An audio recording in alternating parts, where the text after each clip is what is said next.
যুবকেরা, হে আমার বন্ধুরা, শুনে রেখে দিন বাবা, জেনে রেখে দেন।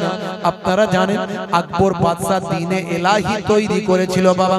দ্বীনে এলাহি হলো সমস্ত ধর্ম থেকে কিছু কিছু করে কাটিং করে করে নিয়ে নিয়ে একটা নতুন ধর্ম তৈরি করা। ভাই আমার, দোস্ত আমার, মানুষ নিজে কি কখনো ধর্ম তৈরি করতে পারে? মানুষ কি কখনো ধর্ম তৈরি করা সম্ভব? ধর্ম তৈরি করা মানুষের দ্বারাই সম্ভব নয়। ধর্মের উদ্দেশ্য হলো শান্তি প্রতিষ্ঠা করা।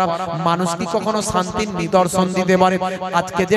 আজকে যেটা মানুষ মনে করবে এই নিয়মটা মেনে চললে শান্তি হবে, সেটা আজ থেকে 50 বছর পর সেই নিয়মটা বদলে যেতে পারে। কিন্তু কেবলমাত্র মহান আল্লাহ সৃষ্টিকর্তা যিনি একটা ধর্ম দেবেন তিনি ভালো করে জানেন 50 বছর পরে কি হতে পারে, 100 বছর পরে কি হতে পারে, 1000 বছর পরে কি হতে পারে। আল্লাহর বিধান যদি মেনে চলে মানুষ, তাহলে কোটি কোটি বছর গেলেও শান্তি বজায় থাকবে।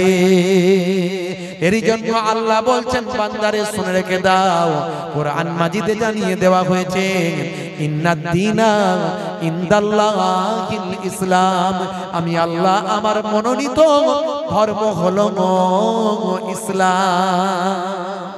আকবর বাদশা ইসলাম ধর্ম ছেড়ে দিয়ে নিজস্ব একটা ধর্ম তৈরি করেছিল, নাম দিয়েছিল দ্বীনে এলাহি। হে তরুণ যুবকেরা, আকবর বাদশা নিজস্ব ধর্ম তৈরি করেছিল, মন করা একটা ধর্ম, যে ধর্ম দিয়ে মানুষ শান্তি পাবে না, যে ধর্মের মাধ্যমে মানুষ শান্তি লাভ করতে পারে না, যে ধর্ম দিয়ে কখনো সমাজে শান্তি প্রতিষ্ঠা হতে পারে না, যে ধর্ম দিয়ে মানুষ ভাই আমার হাজার হাজার বছর শান্তি কায়েম করতে পারে না। হে তরুণ যুবকেরা, সেই আকবর বাদশার দ্বীনে এলাহির বিরুদ্ধে যিনি প্রথম আঙুল তুলেছিলেন, প্রথম প্রতিবাদ করেছিলেন, তিনি আর অন্য কেউ নন, আল্লাহর নবীর 1000 বছর পর, আল্লাহর নবীর ইন্তেকালের বিদায়ের 1000 বছর পর, দ্বিতীয় বছরের দ্বিতীয় হাজারের প্রথমে যিনি এলেন, দ্বিতীয় হাজারের প্রথমে যে আল্লাহর মাহবুব বান্দা এলেন, তিনি হলেন হযরত আহমদ সেনেহেন্দি মুজাদ্দেদে আলফেসানি। দ্বিতীয় হাজারের প্রথমে তিনি এসেছিলেন, এই জন্য আলফেসানি বলা হয়, মুজাদ আহমদ সেনেহেন্দি তার নাম। হে তরুণ যুবকেরা, পাঞ্জাবের সেনেহেন্দ শরীফে তার রওজা, তিনি আকবর বাদশার দ্বীনে এলাহির বিরুদ্ধে প্রতিবাদ করেছিলেন বাবা, প্রতিরোধ করেছিলেন। আকবর বাদশার দ্বীনে এলাহির বিরুদ্ধে তিনি মোকাবেলা করেছিলেন, ফতোয়া দিয়েছিলেন। হে তরুণ যুবকেরা, আকবর বাদশার দ্বীনে এলাহিকে চুরমার করে দিয়েছিলেন, ভারতবর্ষের জমিন থেকে বিলুপ্ত করে দিয়েছিলেন। হে তরুণ যুবকেরা, বাদশা জোর করে আহমদ সেনেহেন্দি মুজাদ্দেদ আলফেসানি রাহমাতুল্লাহ আলাইহি হুজুরকে জেলখানার ভিতরে ঢুকিয়ে দিল। মুজাদ্দেদ আলফেসানি হুজুর ভয় পেয়ে যান, আমাকে জেলে দিয়েছে, তিনি জেলখানায় গেলেন কেন? রাজনীতি করে গেলেন? কিসের জন্য গেলেন? কোন মারপিট করে গেলেন? না, আল্লাহর দ্বীনকে কায়েম করার জন্য। আল্লাহর দ্বীনের বিরুদ্ধে নতুন দ্বীন তৈরি করেছে, আল্লাহর দ্বীনকে বিকৃত করেছে বাদশা, তার বিরুদ্ধে ফতোয়া দিয়ে, তার বিরুদ্ধে প্রতিবাদ করে, মানুষকে জাগিয়ে দিয়ে বাদশা তাকে জোর করে জেলখানায় ঢুকিয়ে দিল। সেই জামানার এত বড় আল্লাহর ওলি জেলখানায় গিয়ে হাজির। হে তরুণ যুবকেরা, হে আমার বন্ধুরা, শুনে রেখে দিন বাবা, জেনে রেখে দেন। হে মুসলমান, হে আমার বন্ধুরা, একটু খেয়াল করুন বাবা, আল্লাহর মাহবুব বান্দা জেলখানার ভিতরে যখন ঢুকলেন, কয়েক হাজার জেলবন্দি আল্লাহর ওলিকে চিনতে পারলাম। আহারে, এত বড় জুব্বা পরে, পাগড়ি পরে, মাথায় টুপি, হাতে আসা লাঠি, এত বড় গাল ভর্তি দাড়ি, নুরানি চেহারা বাবা। হে তরুণ যুবকেরা, এই মানুষটা তো কখনো খুন করে জেলখানার ভিতরে ঢুকতে পারে না, এই মানুষটা কখনো চুরি করতে পারে না, এই মানুষটা কখনো ছিনতাই করতে পারে না। মানুষের চেহারা দেখলে বোঝা যায়। কয়েক হাজার জেলবন্দি বলল, হুজুর ব্যাপারটা কি? আপনাকে বাদশা জেলখানায় কেন পাঠালো? আমরা না হলে চুরি করেছি, আমরা না হলে মার্ডার করেছি, আমরা না হলে অন্যায় করেছি, অবিচার অত্যাচার করেছি, আমরা না হলে অশ্লীল কাজ করেছি, আমরা জেলখানায় এসেছি, কিন্তু আমাদের বিশ্বাস হয় আপনি কখনো অপরাধ করতে পারেন না। আপনার মতো এত বড় আলেম, এত বড় আল্লাহর ওলি কখনো অন্যায় কাজ করতে পারেন না। আল্লাহর ওলি হযরতে মুজাদ্দিদ আল ফিসানি সেই সময় বলেছিলেন, হে বাবারা, জেলখানার কয়েদি বন্দীরা শুনে রেখে দাও, জেনে রেখে দাও, বাদশা আমাকে নাহক করে জেলখানায় ঢুকিয়ে দিয়েছে। বাদশা আমাকে নাহক করে জেলখানায় ঢুকিয়েছে। কেন হুজুর? না, বাদশা একটা ধর্ম তৈরি করেছে, আমি সেই ধর্মের বিরুদ্ধে কথা বলেছি। বাদশা আমার ইসলামকে নিয়ে বিকৃত করেছে, আমার ইসলামের মধ্যে থেকে কিছুটা নিয়ে আরো কিছু কিছু এদিক ওদিক থেকে নিয়ে একটা নতুন ধর্ম তৈরি করেছে, আমি তার বিরোধিতা করেছি। এই জন্য বাদশা আমাকে জেলখানায় ঢুকিয়েছে।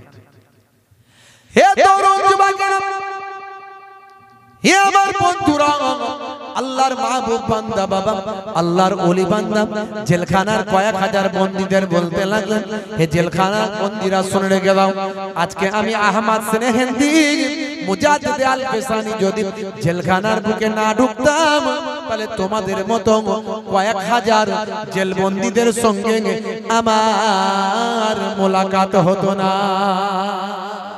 সেই সময় আল্লাহর মাহবুব বান্দা হযরতে মুজাদ্দিদ আল ফিসানি বললেন, হে জেলখানার কয়েদি ভাইরা, শুনে রেখে দাও, জেনে রেখে দাও, তোমরা কি বাইরে বেরোতে চাও?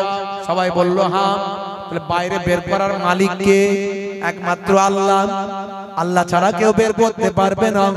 তোমাদের 15 বছর, 20 বছর, 30 বছর করে সাজা খাচ্ছ, এখন তোমাদের জেলখানা থেকে বের করে তোমাদের সন্তান সন্ততির ছেলে মেয়ের কাছে ফিরিয়ে দিতে পারে কেবলমাত্র একজন, তিনি আর অন্য কেউ নন, তিনি হলেন আমার আল্লাহ। সে আল্লাহকে যদি রাজি করাতে পারো, আল্লাহকে যদি খুশি করাতে পারো, আমার আল্লাহকে যদি খুশি সন্তুষ্ট করাতে পারো, আমার আল্লাহ যদি সন্তুষ্ট হয়ে যান, আমার আল্লাহ যদি রাজি হয়ে যান, তোমাদেরকে আমার আল্লাহ জেলখানা থেকে বের করে ফিরিয়ে দিতে পারে। পিতা মাতার কোলে ফেরাতে পারেন, সন্তান সন্ততির কাছে ফেরাতে পারেন, স্ত্রী ছেলে মেয়ের কাছে ফেরাতে পারেন, তিনি আর অন্য কেউ নন, তিনি হলেন আমার আল্লাহ। বলে হুজুর, তাহলে কি করতে হবে? কেমন করে আল্লাহকে রাজি করাবো? বাবা ছেলে, তোমরা এতগুলো বছর ধরে এখানে জেলখানায় আছো, কত কষ্ট তোমাদের বাবা, তাহলে সামান্য একটু আল্লাহর ইবাদত কি করতে পারবো না? যদি আল্লাহকে রাজি করাতে পারি, কোনটা দিয়ে আমার আল্লাহ জেলখানা থেকে আমাদের বের করবেন টের পাবে না, বুঝতে পারবে না। বাবা বাবা যাও যাও যাও, আমি তোমাদের ফরজ গোসলটা শিখিয়ে দিই, ফরজ গোসলটা তোমরা করে নাও। আল্লাহর ওলি জেলখানার ভিতরে গিয়ে কয়েক হাজার জেলবন্দীকে ফরজ গোসল ওযু নামাজ শিখিয়ে দিলে। জেলখানায় গিয়ে হযরতে মুজাদ্দিদ আল ফিসানি নামাজ ছাড়লেন না, কয়েক হাজার জেলবন্দীদের নিয়ে নামাজে দাঁড়িয়ে গেলেন। একজনকে বললেন, যাও আযানটা দাও। জোহরের আযান দেওয়া হলো, হুজুর জোহরের জামাতে নামাজটা আদা করলেন। যাও বাবা আসরের আযান দাও। আসরের আযান দেওয়া হলো, হুজুর জামাতে আসরের নামাজটা আদা করলেন। যাও বাবা মাগরিবের আযান দাও। মাগরিবের নামাজটা জামাতে আদা করলেন। হুজুর এশার আযান দিতে বললেন, এশার আযান দিয়ে এশার জামাতে নামাজটা আদা করলেন। হে তরুণ যুবকেরা, এশার নামাজের পরে হুজুর বললেন, বাবা আল্লাহকে অধিক পরিমাণে স্মরণ করো, আল্লাহকে অধিক পরিমাণে স্মরণ করো। উযকুরুল্লাহ যিকরান কাসীরা, আল্লাহকে অধিক পরিমাণে স্মরণ করো। আল্লাহকে স্মরণ করলে আল্লাহ তোমাকে স্মরণ করবেন। ফাজকুরুনি আযকুরুকুম, ফাজকুরুনি আযকুরুকুম। বান্দা তোরা আমাকে স্মরণ কর, আমি আল্লাহ তোদের স্মরণ করব। এসো এসো এসো, আমার পেছনে তোমরা চোখ বন্ধ করে বসে যাও। আমি যেভাবে জিকির করি এভাবে জিকিরে মাশগুল হয়ে যা। হে তরুণ যুবকেরা, জেলখানার ভিতরে হযরতে মুজাদ্দিদ আল ফিসানি হুজুর কয়েক হাজার জেলবন্দীদের নিয়ে জিকিরে মাশগুল হয়ে গেলেন। বাবা চোখ বন্ধ করে চোরেরা জিকির করে, ডাকাত জিকির করে, মাতাল ছিল আগে মদ করে, এখন নামাজি হয়ে জিকির করে। বড় বড় সুদখোর ছিল, এখন ভাই আমার নামাজি হয়ে জিকির করে। আগে লেঠিয়াল ছিল বাবা, এখন নামাজি হয়ে জিকির করে। আগে বিরাট বড় খুনি ছিল, মার্ডারকারী ছিল, এখন নামাজি হয়ে জিকির করে। সব মুজাদ্দিদ আল ফিসানি হুজুরের পেছনে বসে বসে সারা রাত ধরে জিকির করেন। হুজুর আবার উঠে গিয়ে ফজরের আযানটা দিচ্ছেন। আসসালাতু খায়রুম মিনান নাওম,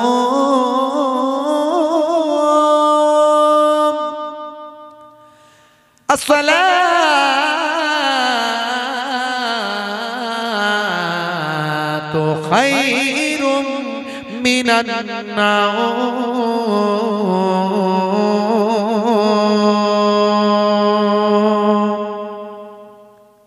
হে তরুণ যুবকেরা, এই আওয়াজটা যখন আল্লাহর মাহবুবরা যখন উঠে গিয়ে দেন, চোরেরা ডাকাতেরা যারা খুনিরা যারা ছিল আজকে তারা নামাজি হয়ে জিকির করছিল, তারা চোখ খুলে দেখে ফজরের আযান। তারা বলে হায় রে হায়, এই তো এশার নামাজ পড়ে এখনই জিকিরে বসলাম, কোনটা দিয়ে ফজরের আযান হয়ে গেল টের পাই না, বুঝতে পারি না।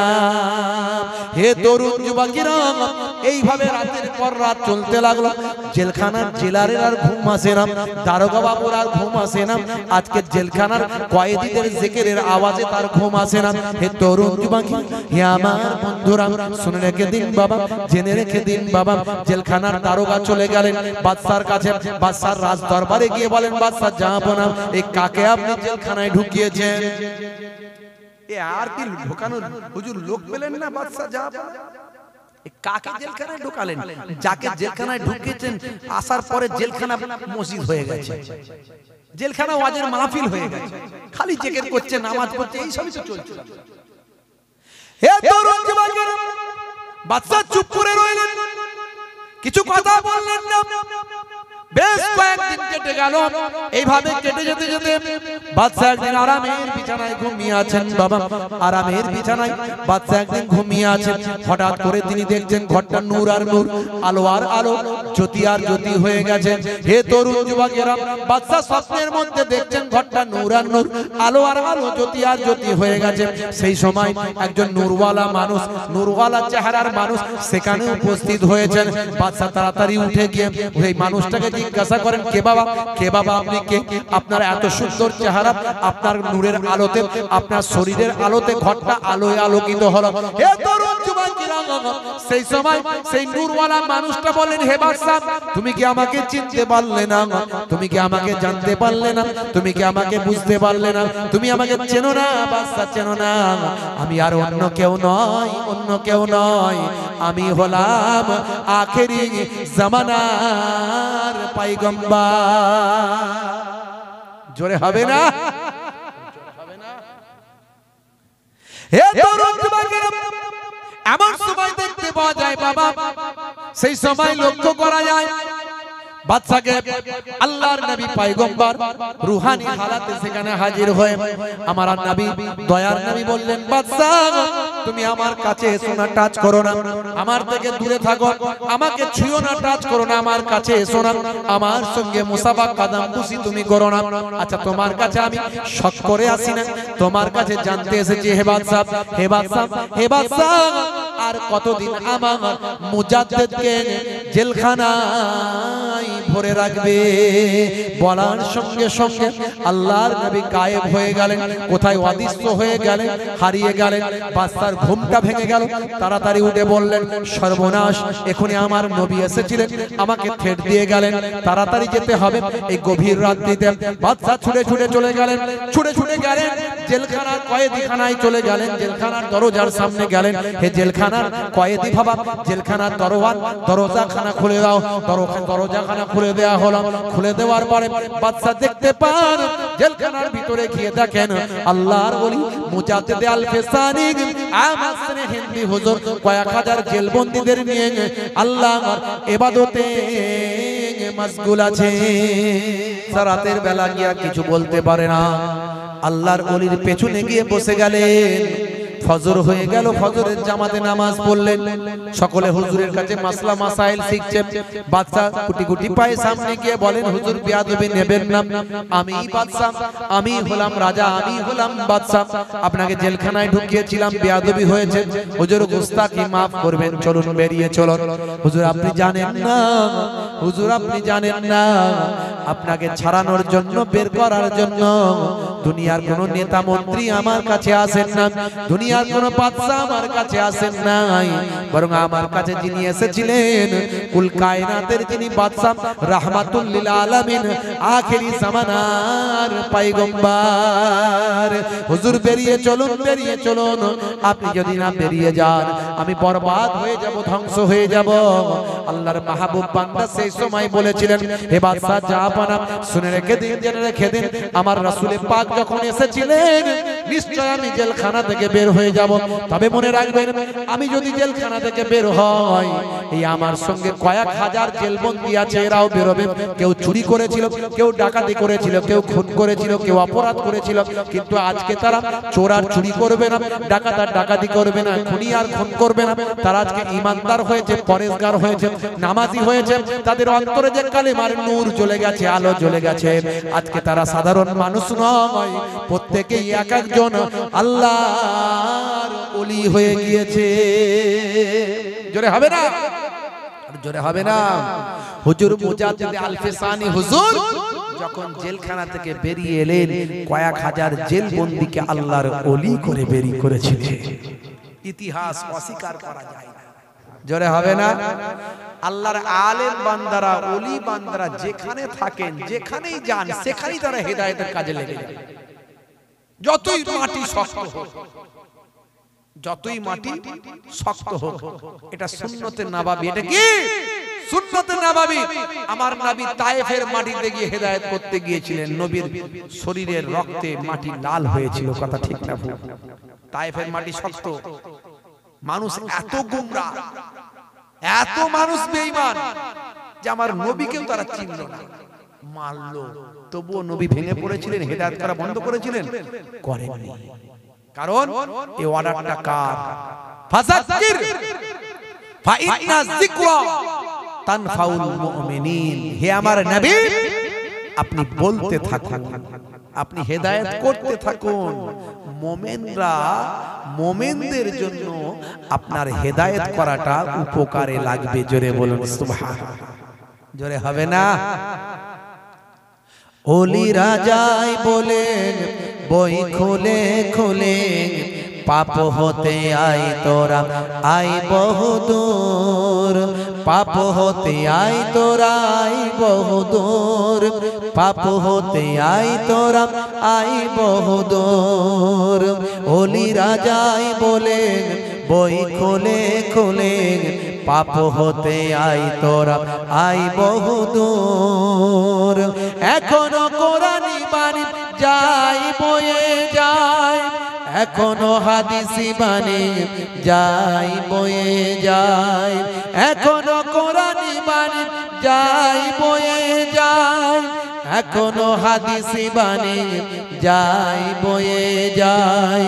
প্রভুর সৃষ্টিতে রহমত দৃষ্টিতে দূর হতে আই তোরা আই বহুদূর, পাপ হতে আই তোরা আই বহুদূর, পাপ হতে আই তোরা আই বহুদূর। বলুন না সুবহানাল্লাহ। আমাদেরকে পাপ থেকে সরে আসতে হবে, অপরাধ থেকে সরে আসতে হবে, অন্যায় থেকে সরে আসতে হবে। হে তরুণ যুবকেরা, আল্লাহর ওলিরা কত ঘাত প্রতিঘাত সহ্য করেছেন আল্লাহর দ্বীনের জন্য, নামাজকে কায়েম করার জন্য। জেলখানায় চলে গেলেন হযরতে আহমদ মেহেন্দি মুজাদ্দিদ আল-ফিসানি। আর আজকে আমরা দুনিয়ার জমিনে আরাম আয়েশে ঘুরে বেড়াই, আমরা ছেলে মেয়ে বিবি বাচ্চা আওলাদ নিয়ে সুখের সংসারে আছি বাবা, কিন্তু আল্লাহর শুকরিয়া আদা করে নামাজ পড়ি না। 5 ওয়াক্ত নামাজ যেটা ফরজ সেটাও ছেড়ে দিয়েছি বাবা।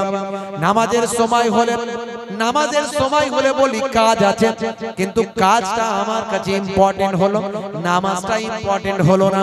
কিন্তু মনে রাখবেন, নামাজটা যদি আপনার কাছে ইম্পর্টেন্ট হয়ে যেত, নামাজটা যদি আপনার কাছে মূল্যবান হয়ে যায়, আমার আল্লাহ আপনার জীবন জিন্দেগিকে কামিয়াবি দেবেন। এটা আজানের মধ্যেই আমার আল্লাহ মুয়াজ্জিনকে দিয়ে ঘোষণা করে দেয়। মুয়াজ্জিন ঘোষণা করে, কি বলে? হাইয়া আলাস সালাহ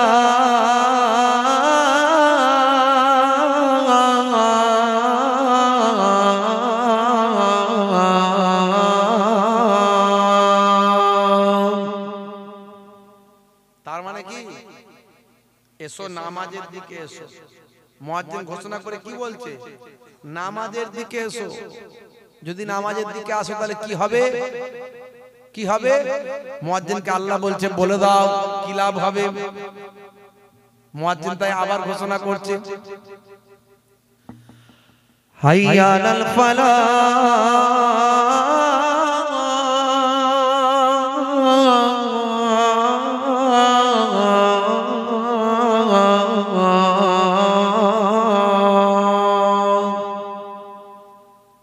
যদি নামাজের দিকে আসো আমি আল্লাহ তোমাকে কামিয়াবি দান করে দেব। জোরে হবে না? যে বান্দা আজান শুনে আজানের জবাব দেবে। মুসলমানের ছেলেরা ফ্রি ফায়ার গেম খেলে, যে আজান হচ্ছে হাইয়া আলাস সালাহ, এই সাউন্ডটা কমা, এই সাউন্ডটা কমা, অমনি সাউন্ডটা কমিয়ে দিল, গেম খেলা বন্ধ করে না, ও চালাচ্ছে। যে গান শুনে, ভিডিও দেখে, ভিডিও গান সিনেমা মোবাইলে, এই আজান হচ্ছে সাউন্ডটা কমা রে, সাউন্ডটা কমিয়ে দিল, কিন্তু দেখা বন্ধ করে না। যে টিভি দেখছে, টিভির সিরিয়াল দেখছে, মায়েরা বোনেরা, অমনি যে আজান হচ্ছে সঙ্গে সঙ্গে বলছে এই ফুলপুসির মা তাড়াতাড়ি ভলিউমটা কমিয়ে দে, টিভির আজান হচ্ছে শুনতে পাসনি, অমনি টিভির ভলিউমটা কমিয়ে দিল। কিন্তু টিভির দিক থেকে চোখ হাটাই নাই, টিভি দেখা বন্ধ হয় নাই। কথা ঠিক না ভুল? মায়েরা আবার মাঝে মাঝে দেখা যায় আজান হলে কি বলে, এই কই রে কেলোর মা, তাড়াতাড়ি মাথায় কাপড়, কাপড়টা আজান হচ্ছে, দেখতে পাই না আজান হচ্ছে। মানে আজান হলে মাথায় কাপড় দিতে হয়, ওটা বোঝে, আর কিছু বোঝে না। না না না, আজান হলে দুনিয়ার সমস্ত কথাবার্তা বন্ধ করে দাও। অনেকে যখন ওয়াজ হয় বলে হুজুর আজান হচ্ছে, ওয়াজ বন্ধ করুন, হুজুর আজান হচ্ছে, ওয়াজ বন্ধ করুন। যেটা চলবে সেটাকে বন্ধ করতে হবে। আজান হলে ওয়াজ যদি করা হয়, আল্লাহ আল্লাহ রাসূলের কথা হলে মাসালা হচ্ছে চলতে পারে, অসুবিধা নাই, গুনাহ হবে না। কোরআন হাদিসের কথা আজানের সময়তেও চলতে পারে। কিন্তু ওটাকেই লোকে বলে হুজুর আজান হচ্ছে, বন্ধ করুন, বন্ধ করুন হুজুর, বন্ধ করুন। আজান হচ্ছে, ওয়াজ বন্ধ করে দিল, কিন্তু এরপর চেঁচামেচি, ওই কেলো এদিকে আয়, ওই অমুক কর, এই সেটা কর, ওরা নিজেরা চিৎকার চেঁচামেচি করছে, সেটা বন্ধ করে না, ওয়াজ বন্ধ করে দিয়েছে। কথা ঠিক না? রাগ করবেন না বাপ। আর আমার মায়েরা মনে করে মানে আজান হলে মাথায় কাপড় দেওয়াটার কথাই বলা হয়েছে। এই মাথায় কাপড় দিয়ে আজান হচ্ছে শুনতে পাসনি, সব মাথায় কাপড় দিয়ে বসবে, এতক্ষণ মাথার চুল খোলা। রাগ করবেন না বাপ। হে তরুণ যুবকেরা, কথাই কথা বেড়ে যায়। মায়েদের কথা যখন বলেছি শুনে রেখে যান। হে আমার মায়েরা, হে আমার বোনেরা, শুনে রেখে দিন বাবা, জেনে রেখে দিন বাবা। হে মুসলমান, একটুখানি লক্ষ্য করুন। আল্লাহর নবী আল্লাহ রাসূল মেরাজে যখন গিয়েছিলেন, মেরাজে যখন গিয়েছিলেন, হে তরুণ যুবকেরা, হে আমার মুরব্বিয়ানেরা, সেখান থেকে ফিরে এসেছিলেন। জান্নাত জাহান্নাম আমার নবীকে আমার আল্লাহ দেখিয়েছিলেন।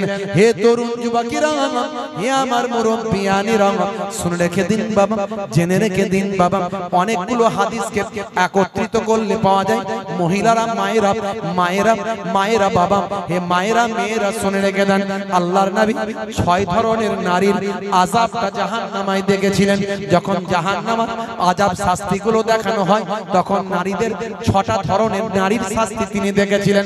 বিভিন্ন হাদিসকে যদি একত্রিত করা হয়, আর যদি সুদূর হযরতে ইমাম হযরতে আলী মুর্তজা কারামুল্লাহ তাআলা আনহু, আলী মুর্তজা কারামুল্লাহ ওয়াজহু এবং আম্মা জান ফাতেমা যখন রাসূল করিম সাল্লাল্লাহু আলাইহি ওয়াসাল্লামের কাছে গেলেন, তখন তিনি নারীদের সম্পর্কে বলতে গিয়ে আল্লাহর নবী 6 ধরনের নারীর কথা বললেন, যে 6 ধরনের নারীকে মেরাজে তিনি শাস্তি হতে দেখেছিলেন। অন্যান্য আনুষঙ্গিক হাদিসগুলোকে একত্রিত করলে এটা প্রমাণিত হয়। যদি এটা সহিহ সনদ না পাওয়ার কারণে অনেকে এটাকে দুর্বল মনে করে। হে তরুণ যুবকেরা, কিন্তু অন্যান্য হাদিসগুলোকে একত্রিত করলে এটা প্রমাণিত হয়ে যায় 6 শ্রেণীর মহিলাদের শাস্তি শাস্তি আল্লাহর নবী জাহান্নামায় দেখে এসেছিলেন। হে তরুণ যুবকেরা, মেরাজের রাত্রিতে যখন আল্লাহর সঙ্গে দিদার করেছিলেন, সেই সময় আমার আল্লাহ জান্নাত জাহান্নাম দেখিয়েছিলেন। সেই সময় আমার নবী, দয়ার নবী, জাহান্নামার শাস্তি নারীদের জন্য দেখেছিলেন। 6 শ্রেণীর নারীকে জাহান্নামার আযাব দেওয়া হচ্ছে। মায়েরা খুব সাবধান, 6 শ্রেণীর নারীদের জাহান্নামার শাস্তি দেওয়া হচ্ছে। 6টা শ্রেণীর নারী, 6 ধরনের মহিলা, তারা 6টা অপরাধ করত। 6 অপরাধ করার কারণে 6টা শাস্তি দেওয়া হচ্ছে। কি অপরাধ? তার মধ্যে 1 নাম্বার হলো যে নারী চুল ওপেন করে রাখে, চুল খুলে রাখে। চুল, মুসলমানের কিছু নারী বেরিয়েছে, মহিলা, তারা নিজেদের চুলের সৌন্দর্য দেখিয়ে রাস্তাঘাটে ঘুরে ফিরে বেড়ায়। একমাত্র চুল দেখানোর অনুমতি আছে নিজের স্বামীকে, অথচ স্বামীকে তাদের ভালো লাগে না, পরপুরুষকে ভালো লাগে। স্বামীকে তাদের ইচ্ছা যায় না, ভালো লাগে না। স্বামীর সামনে সৌন্দর্য প্রকাশ করবে এটা ইচ্ছা যায় না। দেওরের সামনে বেশি ফিটফাট ফুটখাট। চাস্তো ভাই, ফুটো ভাই এসেছে, তাই বৌমার মনে কি খুশি, কি আনন্দে পরিপূর্ণ হয়ে যায়। হাই রে হাই, রাগ করবেন না ভাই, স্বামী আমার মরুকে যাক, দেওর আমার থাক। চুলটা ওপেন খুলে খুলে দেখিয়ে দেখিয়ে ঘুরে বেড়ায়, চুলের সৌন্দর্যের বই প্রকাশ করে। নবী বলেন, এই রকম নারী, এই জাতীয় মহিলাদের যারা চুল দেখিয়ে বেড়াচ্ছে, তাদেরকে জাহান্নামার শাস্তি আযাব দেওয়া হচ্ছে। আমি রাসূল দেখে এলাম। 2 নাম্বার, আমি শাস্তি দেখলাম ওই সমস্ত মহিলাগুলো যারা জিহবা দিয়ে অন্যদের কষ্ট দেয়, অর্থাৎ মুখ দিয়ে, জিহবা দিয়ে পরনিন্দা করে, চগলখড়ি করে, কিংবা মুখ থেকে কটু কথা বলে, অশ্লীল কথা বলে, ঝগড়া করে অন্য মহিলাদের কষ্ট দেয়, অন্য বাপেদের মায়েদের কষ্ট দেয়। শাশুড়ির সঙ্গে ঝগড়া করে, আছে না নাই? শ্বশুরের সঙ্গে ঝগড়া করে, আছে না নাই? যে মহিলাগুলো জিভ দিয়ে অন্যকে আঘাত করে, এই রকম মহিলা আমি দেখলাম জিভটাকে টেনে বের করে টাঙিয়ে দেওয়া হয়েছে। এই শাস্তি আমি দেখলাম। 3 নাম্বার আমি বলেছিলেন, হে তরুণ যুবকেরা, হে আমার বন্ধুরা, হে আমার মুরব্বিয়ানেরা, শুনে রেখে দিন বাবা, জেনে রেখে দিন বাবা, ওই সমস্ত মহিলা যারা জেনা ব্যভিচারের মধ্যে লিপ্ত ছিল, জেনা ব্যভিচারের মধ্যে লিপ্ত ছিল, যারা অন্যায় অশ্লীল ভাবে জেনা ব্যভিচারের কাজে লেগেছিল, হে তরুণ যুবকেরা, হে আমার মুরব্বিয়ানেরা, যারা পোশাক পরতো না, স্বল্প পোশাক পরিহিতা ওই সমস্ত মহিলারা, যারা পোশাক না পরে নিজেদের অর্ধলঙ্গ শরীর মানুষের কাছে বহিঃপ্রকাশ করত, যারা জেনা ব্যভিচারের মধ্যে লিপ্ত ছিল, এই রকম মহিলাদের বক্ষের সঙ্গে, বুকের সঙ্গে ভাই আমার শিক দিয়ে টাঙিয়ে দেওয়া হয়েছে। এই রকম ভাবে জাহান্নামার শাস্তি দেওয়া হচ্ছে। হে তরুণ যুবকেরা, আরেক শ্রেণীর মহিলার কথা আল্লাহর নবী বলেন, যারা অপবিত্র থাকতো, যারা নাপাকি থেকে পাকি হাসিল করত না, অর্থাৎ তাদের ভাই আমার মান্থলি যে শরীর অসুস্থ, এই শরীর অসুস্থ থেকে যখন সুস্থতা অর্জন করত, অর্থাৎ যখন পাক হয়ে যেত, শরীর পবিত্র যখন করা দরকার ছিল, যেদিন ওই মহিলা সুস্থ হবে, সেদিনে সে পাকিজা হাসিল করবে, পাক পবিত্র হয়ে যাবে। এরকম পাক পবিত্র হয়ে স্বামীর জন্য তৈরি থাকবে। শুধু তাই নয় বাবা, হে তরুণ যুবকেরা, যখনই সে নাপাক থেকে পাকি হাসিল হবে, তখনই সে গোসল করে পবিত্রতা অর্জন করবে। কিন্তু না না, এই রকম অনেক মহিলা ছিল যারা ভাই আমার ফরজ গোসল যাদের জন্য ওয়াজিব, ফরজ গোসল যাদের জন্য গোসল করা ফরজ, কিন্তু তারা ফরজ গোসল করতো না, দিনের পর দিন নাপাকি অবস্থায় কাটিয়ে দিত। তারা বাবা মাসিক শরীর অসুস্থ হওয়ার বা সুস্থ হওয়ার পরেও তারা পবিত্র হতো না, দিনের পর দিন তারা অপবিত্র অবস্থায় কাটিয়ে দিত। এই রকম অপবিত্র শরীর যাদের থাকবে বাবা, এই সমস্ত নারীদেরকে জাহান্নামের শাস্তি দেওয়া হচ্ছে। এটা হলো 4 নাম্বার। 5 নাম্বার হলো, হে তরুণ যুবকেরা, হে আমার বন্ধুরা, হে আমার মুরব্বিয়ানেরা, শুনে রেখে দিন বাবা, জেনে রেখে দেন ভাইরা আমার, মুরব্বিয়ানেরা আমার, বন্ধুরা আমার, তার মধ্যে একটা হলো পরনিন্দা করা। আমার নবী, দয়ার নবী বলেছেন, লা তাকাতাউ ওয়ালা তাদাবারু ওয়ালা তাবাগাজু ওয়ালা তাহাসাদু ওয়া কুনু ইবাদাল্লাহি ইখওয়ানা।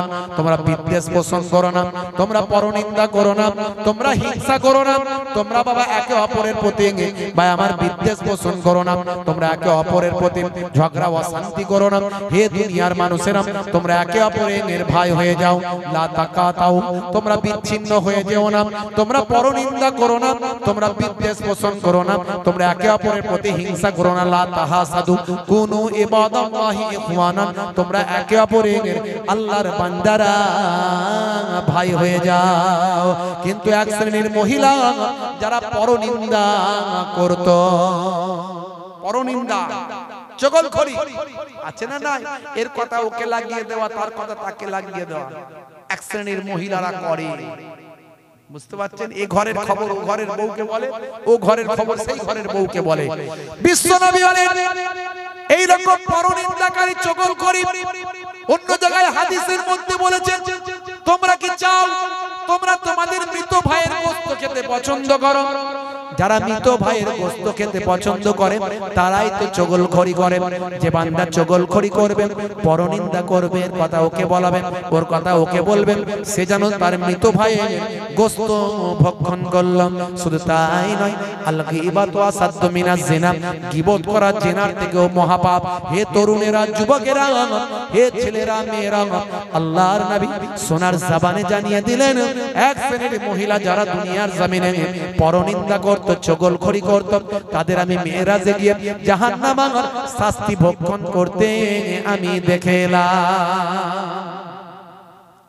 হে তরুণ যুবকেরা, হে আমার বন্ধুরা, লাস্ট আল্লাহর নবী 6 নম্বরে বললেন যে সমস্ত মহিলারা হিংসা করে, হিংসা আছে না নাই? এক শ্রেণীর মহিলা অন্য মহিলাদের হিংসা করে। ছোট বউয়ের স্ত্রী বড় বউয়ের স্ত্রীর উপর হিংসা করে, বড় বউয়ের স্ত্রী ছোট পরপুরুষের থেকে হেফাজতে চলতে হবে। বাইরে বেরোলে মোটা কাপড়, মোটা পর্দা গায়ে দিয়ে বেরোতে হবে। মনে রাখবেন, মোবাইলের যেমন কভার লাগাতে হয়, মোবাইলের স্ক্রিনটা ফেটে যাবে ভাই, 20,000 টাকার মোবাইল কিনলে একটা ভালো কভার কিনতে হয়। কিন্তু মনে রাখবেন মায়েরা, নারীরা, আপনাদেরকে আমার আল্লাহ এত মূল্যবান বানিয়েছেন, যার জন্য বাইরে বেরোলি বোরকা পরতে হয়। বলবেন, হুজুর আমাদের এত বাধা বিপত্তি কেন, এত আমাদেরকে কেন এইভাবে চলতে হবে? ছেলেরা যেমন ইচ্ছা চলে, আমরা কেন পারি না? তার কারণটা কি ভাই? সোনা বাড়িতে যখন সোনা আপনি রাখেন, ফাঁকায় রাখেন না ঢাকায় রাখেন? জোরে বলেন। বাড়িতে সোনা যখন রাখেন, ফাঁকায় রাখেন না ঢাকায়? ভালো করে ঢেকে তালা 3টে মেরে যেন কেউ না টের পায়, কারণ সোনা বলে কথা, চুরি করলে 1 লাখ টাকা রাখলে ভালো করে চিন্তা করছেন কেউ না বুঝতে পারে। তাহলে সোনার অনেক মূল্য, টাকার অনেক মূল্য, ওটা দামি বলে ঢাকা দিয়ে রাখছেন। আর দামি না হলে ফাঁকা রাখতেন, কে নিল আর এলো যায় আসে না। নারীদেরকে আমার আল্লাহ সোনার থেকে বেশি মূল্যবান বানিয়েছেন, নারীদেরকে আমার আল্লাহ টাকার থেকে বেশি মূল্যবান বানিয়েছেন। কারণ এই নারীদের পেট থেকে আমার আল্লাহ নবী বানিয়েছেন, নারীদের পেট থেকে আমার আল্লাহ ওলি বানিয়েছেন, নারীদের পেট থেকে আমার আল্লাহ ডাক্তার, ইঞ্জিনিয়ার, মাস্টার, আলেম, ওলামা বানিয়েছেন। নারীরা নবী না হলেও নবীদের জননী আমার আল্লাহ করেছেন। হে নারীরা, হে মায়েরা, শুনে রেখে দেন, আমার আল্লাহ আপনাদের কত সম্মান দিয়েছেন, ইজ্জত দিয়েছেন, আপনি জানেন না মা, জানেন না।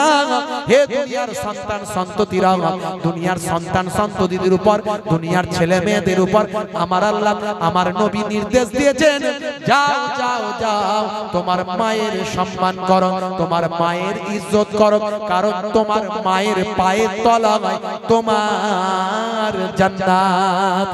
হে মায়ের আর নারীরা শুনে রেখে দেন, মা আল্লাহ আপনাদের এত ইজ্জত দিয়েছেন যে মায়েদের পায়ের তলায় আমার আল্লাহ জান্নাত বানিয়েছে। জোরে হবে না? জোরে হবে না? নবী বলছেন ইযহাব ফাআকরিমহা ফাইন্নাল জান্নাতা তাহতা রিজলাইহা, যাও তোমার মায়ের সম্মান করো, কারণ তোমার মায়ের পায়ের তলায় তোমার জান্নাত। তার মানে কি মায়ের পায়ের তলাতেই জান্নাত? খুললে পাওয়া যাবে জান্নাত?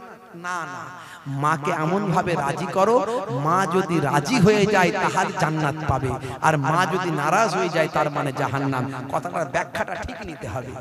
তার মানে মা খুশি হলেই তুমি জান্নাত পাবে, মায়ের পায়ের তলাতেই জান্নাত আছে, জানো মা রাজি হলেই জান্নাত পাবে। তার মানে সত্যি মায়ের পায়ের তলায়, মাগো দেখি দেখি তোমার পাটা দেখি জান্নাত আছে নাকি, না না ওখানে পাবেন না জান্নাত। ভালো করে বুঝতে হবে বন্ধুরা। তাহলে নারীদের আল্লাহ এত সম্মান দিয়েছে, অথচ সেই নারী এখন আনাড়ি। কথা ঠিক না? মুসলমানের নারী করছে বাড়াবাড়ি, চালাচ্ছে স্কুটি গাড়ি, গায়ে নাই ওর না, বলছে আমার দিকে দেখ না, চুল করতে কালার যাচ্ছে বিউটি পার্লার, নাম ছিল জরিনা হয়ে গেল কারিনা।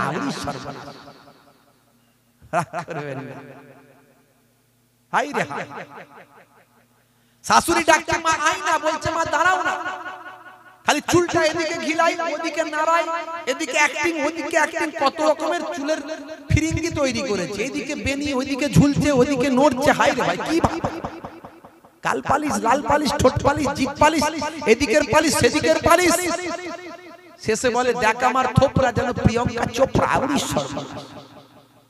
মুসলমানের নারী করবেন না বাড়াবাড়ি, হয়ে যাবেন না আড়ানি আনারি, তাহলে চলে যেতে হবে জাহান্নাম তাড়াতাড়ি।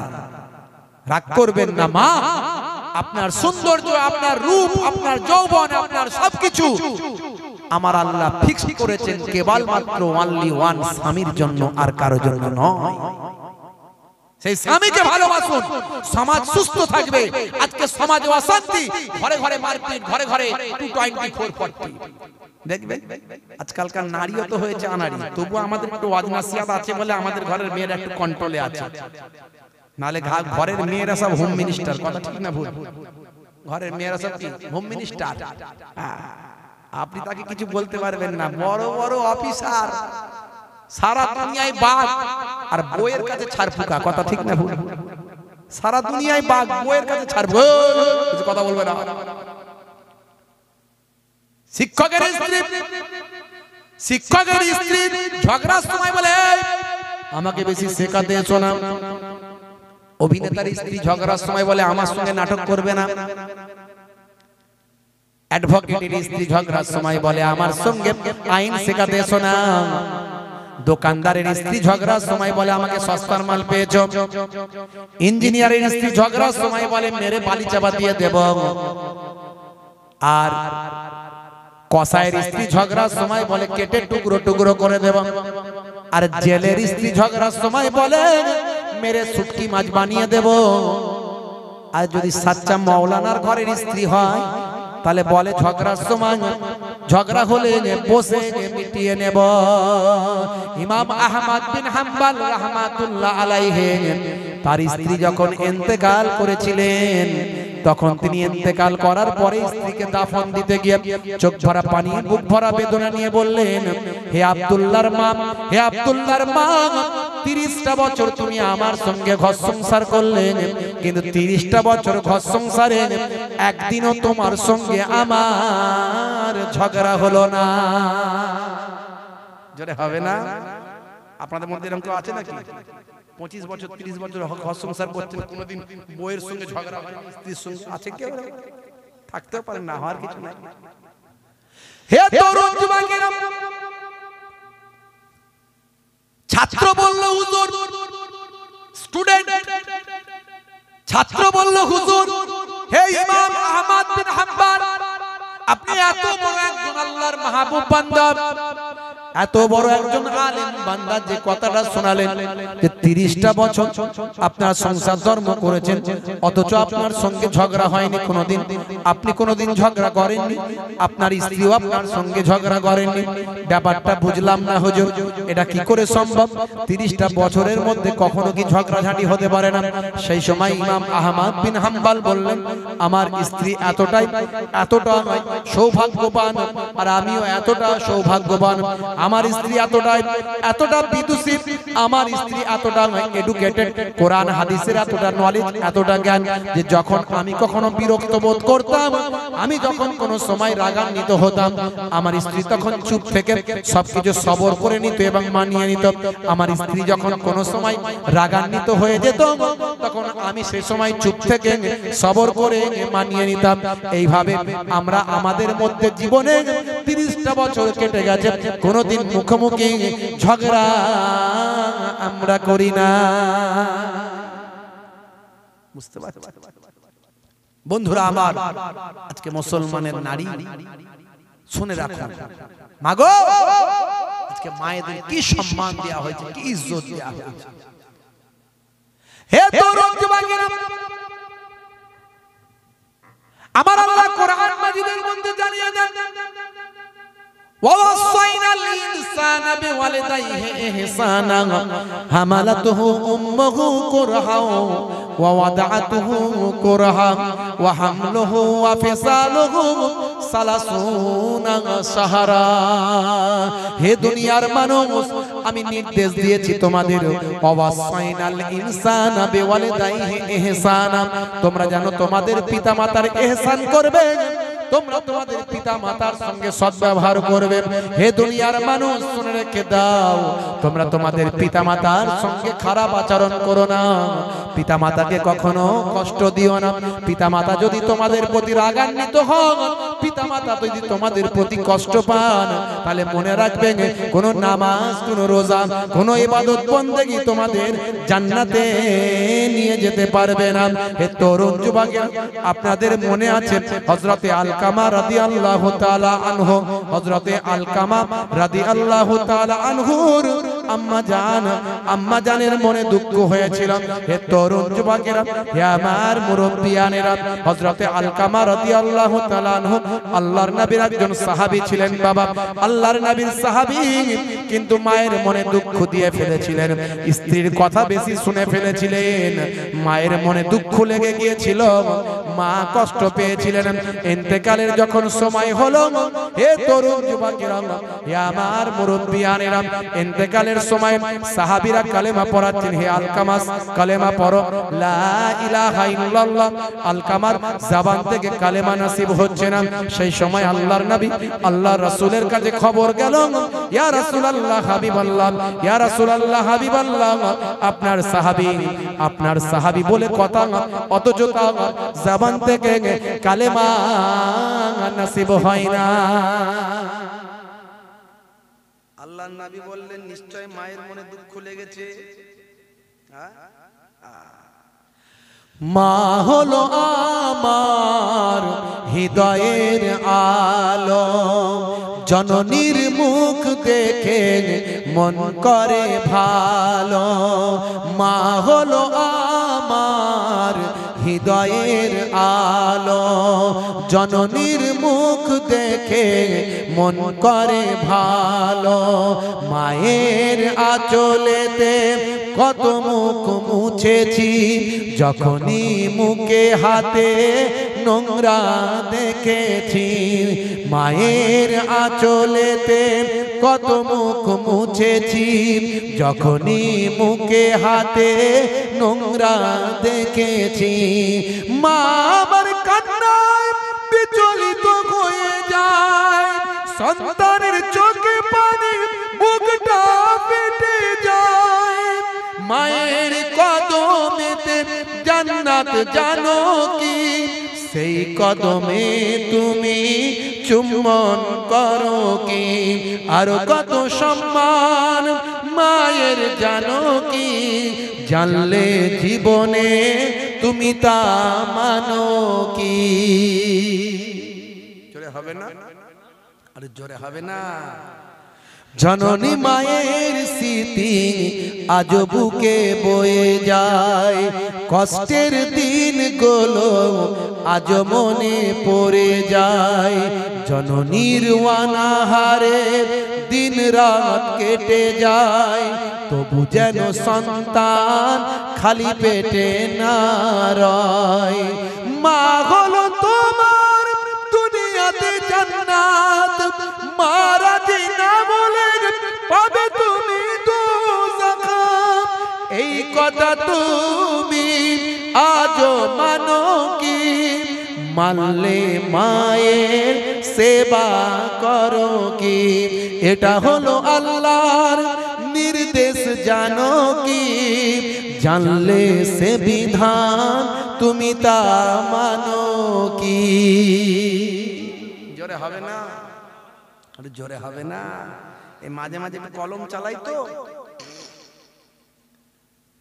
মা ছিল এক গো আলকামা সাহাবীর, বড় ভালোবাসতো পুত্রর বেনাজির।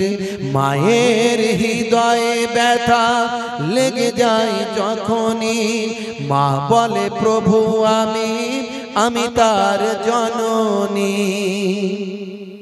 হাত দুটো তুলে মা খোদাকে জানায়, বড় ব্যথা পেয়েছে ওগো প্রভু দয়াময়।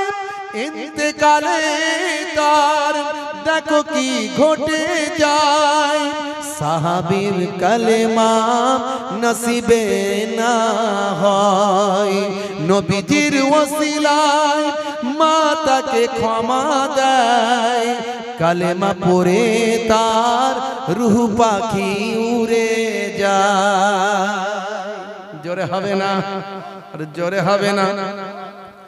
মা হলো আল্লাহর বড় এক নিয়ামত, দুনিয়ার সন্তান করো তার খিদমত। বলুন ইনশাআল্লাহ। যাদের মা হায়াতে আছে ভাগ্যবান, এখনো সুযোগ আছে মায়ের খেদমত করে জান্নাত কিনে নেওয়ার। নবী বলছে হুমা জান্নাতুকা ওয়া নারুকা, তোমাদের বাম্মাই জান্নাত, তোমাদের বাম্মাই জাহান্নাম। বাম্মাকে রাজি করো, জান্নাত পেয়ে যাবে। আর বাম্মা নারাজ হলে নামাজ কালাম যাই করো জান্নাতে যেতে পারবে না। তাই নামাজ কালামও করতে হবে, ইবাদতও করতে হবে, বাম্মাকে রাজি করতে হবে। তাই এখানে লিখেছি মা হলো আল্লাহর বড় এক নিয়ামত, দুনিয়ার সন্তান করো তার খিদমত। মায়ের দোয়াতে বাইজিদ ওলিয়াক, আল্লাহর দেওয়া মা হলো রহমান। জোরে হবে না? মোহে মা হলো পৃথিবীর সেরা সবার। মায়ের মনেতে যেন দুঃখ না লেগে যায়, দুনিয়া আখেরাতে বরবাদ হবে ভাই। আছে কেউ এমন দোয়াটা পেতে চায়, তাড়াতাড়ি মাকে খুশি যেন করে দেয়। জোরে হবে না? জোরে হবে না? বন্ধুরা আমার, তরুণ যুবকেরা আমার, সেই নারীদের তাহলে কত সম্মান। আবার নারীরা জাহান্নামে যাবে, 6টা তাদের ভাগ নবী বলে দিয়েছে, 6 কারণে। সেই নারীরা, হে মায়েরা বোনেরা, 4টে কাজ ভালো করে করবেন মা। আল মারাতি সাল্লাল্লাহু খামসাহা, 5 ওয়াক্ত নামাজটা পড়বেন মা। ওয়াসামাত সাহারাহা, ভাই আমার মাগো মা, বছরে 1 মাস রমজানের রোজাটা রাখবেন। আর কি করবেন? একটু স্বামীর খেদমতটা করবেন। স্বামী যেন অখুশি না হয়, সর্বদাই স্বামীর জন্য প্রস্তুত থাকবেন, নিজেকে প্রস্তুত করে রাখবেন। নিজের সৌন্দর্য, নিজের রূপ যৌবনকে স্বামীর জন্য করে রাখবেন, তৈরি থাকবেন। স্বামীকে ভালোবাসবেন, স্বামীর দেখাশোনা করবেন। আর 4 নাম্বার হলো মা, যখন বাইরে বেরোবেন, প্রয়োজনে যদি বাইরে বেরোতে হয় অন্তত বোরকা যদি না পরেন, মোটা কাপড় মোটা চাদর গায়ে দিয়ে বাইরে মাথায় গায়ে ঠেকে বেরোবেন। এই চারটে কাজ যদি করতে পারেন, আমার আল্লাহ 8টা জান্নাতের দরজা আপনার জন্য খুলে দেবে। দুনিয়াতে ফিতনা বেশি দুটো জিনিস নিয়ে, এক হলো নারী, দুই হলো কড়ি। এক হলো নারী, দুই হলো কড়ি। এই মহিলাদের নিয়ে বেশি ফিতনা দেখবেন। বড় বড় রাজা বাদশা গুলাগুলি করে হাজার হাজার লোক মরে গেছে একটা বইয়ের জন্য। কথা ঠিক না? এই নারী আর দুই হলো কড়ি, টাকা, রাজত্ব, ক্ষমতা। এই দুটো জিনিস, এই দুটো জিনিসকে কন্ট্রোল করতে হবে। আপনাকে লোভ থেকে দূরে সরে আসতে হবে। লোভ থেকে দূরে সরে এলে দেখবেন আপনি সুস্থ থাকবেন, ভালো থাকবেন। হে তরুণ যুবকেরা, বেশি লম্বা চওড়া করব না, সময় কম। কথা বলতে বলতে চলে এসেছে এত দূর। জেলখানায় চলে গেল কে? কে গেল? জোরে বলেন, জেলখানায় গেল কে? কি নাম? আপনার নাম বলেন। ইনি বলবেন না, আপনারা বলেন। মনে আছে না? ভুলে গেছেন? হুজুর। হ্যাঁ হুজুর, তুই যত বলবি বল, আমরা কান করেছি হাওড়ার পর। এদিক দিয়ে ঢুকবে, ওদিক দিয়ে বেরিয়ে যাবে। সকালবেলার দিকে হ্যাঁ তোদের ওখানে মোহেবুল্লাহ হুসাইনি এসেছিল, কি ওয়াজ করলো? ওই যে বললাম পাতা ছড়িয়ে দিয়ে বেরিয়ে গেল। বল না রে ভাই, কি ওয়াজ করলো? পাতা ছড়িয়ে দিয়ে বেরিয়ে গেল। তার মানে বলছি তো, যেখানকার কথা সেখানে ঝেড়ে রেখে দিয়ে চলে এসেছি, কিছু মনে নাই। বুঝতে পারছি? এখন সাদাসিধে মায়ের সাদাসিধে ছেলে এক একটা হয় না, খুব সহজ সরল ছেলে, একটু বোকা হাবা টাইপের ছেলে হয় না? মা কিন্তু বেশি ভালোবাসে ছেলেটা একটু সাদাসিধে, যেটা শেখায় সেটা শেখে, বাকি আর কিছু জানে না। নিজস্ব বুদ্ধি শুদ্ধি অতটা হয় না। এরকম একটা ছেলে আছে। এখন মা বিয়ে দিয়েছে ছেলে, যে বিয়ে দিলে যদি একটু বুদ্ধি খোলে, বিয়ে দিয়েছে। বিয়ে দেওয়ার পরে ভাই আমার সবকিছু মিটে গেছে, জামাই এবার একা শ্বশুর বাড়ি যাচ্ছে মিষ্টির হাঁড়ি নিয়ে। মা শিখিয়ে দিচ্ছে, বাবা তো শ্বশুরের শরীর খুব খারাপ, খুব খারাপ। তুই এক কাজ করবি, আগে শ্বশুরকে গিয়ে বলবি আব্বা কেমন আছো, আব্বা কেমন আছো। নিশ্চয় তো শ্বশুর বলবে ভালো আছি। তুই বলবি এটাই তো কাম্য, এটাই তো কাম্য, এটাই তো কাম্য, এটাই তো কাম্য। এটা এক নাম্বার। প্রথমে গিয়ে শ্বশুরকে জিজ্ঞাসা করবি, করে বলবি এটাই তো কাম্য, এটাই তো কাম্য। মনে রাখবি বাবা, মা শিখিয়ে দিচ্ছে সাদাসিধে ছেলে। 2 নাম্বার, তো শ্বশুরকে জিজ্ঞাসা করবি আব্বা, আব্বা কি ওষুধ খাচ্ছ, কি ওষুধ খাচ্ছ। নিশ্চয় 2-4টা ওষুধের নাম বলবে। খুব ভালো, খুব ভালো, তাড়াতাড়ি ভালো হয়ে যাবে, খুব তাড়াতাড়ি ভালো হয়ে যাবে, বলো। মনে রাখবি? হ্যাঁ হ্যাঁ মা ঠিক আছে। 3 নাম্বার আর একটা কথা বলবি, এই 3টে জিনিস মনে রাখবি। আব্বা কোন ডাক্তার দেখছে, যে কোন একটা ডাক্তারের নাম বলবি, তখন তুই বলবি খুব ভালো ডাক্তার, খুব ভালো ডাক্তার, তাড়াতাড়ি সুস্থ হয়ে যাবে, এটাই তো কাম্য। এটা বলবি। এই 3টে কথা মনে রাখবি। মা চিন্তা করতে হবে না, যাচ্ছে আমি। ফিট ফাট হয়ে জিন্সের প্যান্ট, গেঞ্জি, চোখে চশমা, হাতে ঘড়ি, বুঝতে পারছেন, পকেটে রুমাল, মানি ব্যাগ ফানি ব্যাগ যা আছে নিয়ে, আর মিষ্টির হাঁড়ি নিয়ে গাটগাট করে ছেলে একদম বুট ফুট পরে বেরিয়ে যাচ্ছে। বুঝতে পারছেন? হ্যাঁ, সোজা শ্বশুর বাড়ি গিয়ে কারোর সঙ্গে কোনো কথা নাই। মা বলে দিয়েছে আগে শ্বশুরের কাছে যেতে হবে। শ্বশুর বাড়িতে গিয়ে সোজা মিষ্টির হাঁড়ি নিয়ে একবারে শ্বশুরের কাছে গিয়ে হাজির। আব্বা কেমন আছো, আব্বা কেমন আছো। বাপ অবস্থা খুব খারাপ, ছটফটি করছে, বলছে মরে গেলেই ভালো হয় বাবা, মরে গেলেই ভালো হয়। বলছে এটাই তো কাম্য, এটাই তো কাম্য, খুব ভালো, খুব ভালো, এটাই তো কাম্য। বাপের মেজাজ খারাপ, সর্বনাশ করেছে। বলে কি রে জামাই, বলে কি রে জামাই। যা কিছু বলতে পারছে না, চুপ করে আছে। শ্বশুর আর কিছু বলেনি, কষ্ট সহ্য করছে। আবার জিজ্ঞাসা করছে আব্বা কি ওষুধ খাচ্ছ। বলছে বিষ খাচ্ছি, খুব ভালো ওষুধ, খুব ভালো ওষুধ, তাড়াতাড়ি ভালো হয়ে যাবে, তাড়াতাড়ি ভালো হয়ে যাবে। হতভাগা জামাই বলে কি রে, বুঝতে পারছি। আবার জিজ্ঞাসা করছে আব্বা কোন ডাক্তার দেখছে। বলে জম, জম দেখছে, জম, খুব ভালো ডাক্তার, খুব ভালো ডাক্তার, তাড়াতাড়ি সুস্থ হয়ে যাবে। জামাইও শ্বশুর দিকে বিলিয়ে গেছে, সর্বনাশ, যদিও বেঁচে থাকতেন তাড়াতাড়ি মরে যেতে হবে মনে হচ্ছে। ভাইরা আমার, সারা রাত ওয়াজ শুনে সকালে বলছে, বুঝতে পারছেন, সারা রাত সাম মেরে সকালে দেখছে দড়ি। এখন ওয়াজ শুনে আমাদের নিয়ে যেতে হবে। আমি যে ওয়াজটা করছি একটু বোঝার চেষ্টা করবেন বাপজি আমার, তরুণ যুবকেরা আমার, আপনাকে আমাকে সচ্চা ইমানদার হতে হবে, ওলি আউলিয়াদের দেখানো পথে চলতে হবে। আল্লাহর দ্বীনকে, আল্লাহর হুকুমকে পালন করার জন্য কোন রকম বাধা বিপত্তিকে আমাদের বাধা মনে করলে চলবে না। মুজাদ্দিদ আলফে সানি হুজুর ভাই আমার, আল্লাহর দ্বীনের জন্য তিনি জেলখানায় চলে গেলেন। তা আমি আপনি সামান্য নামাজ পড়তে গিয়ে কেন লজ্জা লাগবে? নামাজ কেন ছেড়ে দেব? আমি আপনি কেন রাসূলের মুখের দাড়িটা রাখতে গিয়ে কেন লজ্জা পাবো? কেন লজ্জা পাবো? আজকে নেতা মন্ত্রী খেলোয়াড় প্লেয়ার বিরাট কোহলি, হরভজন সিং, তারা মুখে দাড়ি রাখছে, আর মুসলমানের ছেলে দাড়ি রাখতে পারছে না। চাচার বয়স হয়ে গেছে তাও দাড়ি কাটছে, বলে সুন্দর লাগবে। বুঝতে পারছেন? হাই রে হাই, দুনিয়া দুনিয়া করে আমরা পেরেশান হয়ে যাচ্ছি। আজ মারা গেলে কাল 2 দিন হয়ে যাবে, 3 দিন পরে কেউ খবর রাখবে। এক শ্রেণীর মানুষ বেরিয়েছে, তারা আল্লাহর ওলিদের মানতে চায় না।